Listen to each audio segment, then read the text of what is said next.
Hi guys, welcome to my channel. అందరు ఎలా ఉన్నారు? బాగున్నారా? నేను కూడా చాలా బాగున్నానండి. ఈరోజు మీకోసం వంకాయతో ఇంకొక రెసిపీ, ఉప్పు వంకాయ ఎలా చేయాలో చూపించబోతున్నాను. ఈ ఉప్పు వంకాయని రసం కాంబినేషన్లో తిన్నా, అలాగే అన్నంలో కలుపుకొని తిన్నా చాలా అంటే చాలా బాగుంటుందండి. ఇంకెందుకు ఆలస్యం, ఇది ఎలా చేయాలో చూసేద్దామా? అందుకోసం ఒక పెద్ద సైజు ఎర్రగడ్డను తీసుకొని సన్న సన్న ముక్కలుగా కట్ చేసి, అలాగే దాంతోపాటు కొంచెం కరివేపాకు, కొత్తిమీర కూడా తీసి ఒక ప్లేట్లో పక్కన పెట్టుకోండి.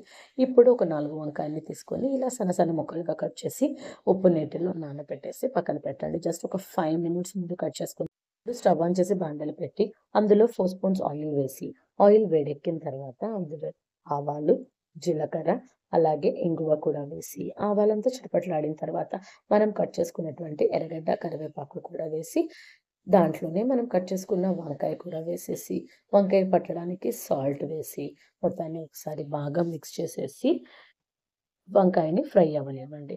2 మినిట్స్‌కి ఒకసారి ఈ విధంగా మిక్స్ చేస్తూ రావాలనమాట. చూస్తున్నారు కదా, వంకాయ బాగా కుక్ అవుతుంది. ఎక్కువ టైం పట్టదండి ఇది. జస్ట్ 10 మినిట్స్ చాలు. వంకాయ అంతా కలర్ చేంజ్ అయిపోయి బాగా కుక్ అయిపోయింది కదా! ఇప్పుడు లైట్‌గా పసుపు పొడి, అలాగే మిరప్పొడి కూడా వేసి మొత్తాన్ని ఇంకొకసారి బాగా మిక్స్ చేసేసి సిమ్‌లో ఆయిల్ పైకి తేలేంత వరకు ఉంచండి. అంతే. ఆ తర్వాత ఫైనల్‌గా కొత్తిమీర చల్లేసి వేడి వేడిగా సర్వ్ చేసుకొని రసం కాంబినేషన్‌తో తిన్నారంటే టేస్టీ ఉప్పు వంకాయ రెడీ. ఈ వీడియో మీకు నచ్చినట్లయితే లైక్ చేయండి. అలాగే ఈ రెసిపీ ఎలా ఉందో కామెంట్ చేయండి. నా ఛానల్‌ని సబ్స్క్రైబ్ చేసుకోండి. Thanks for watching.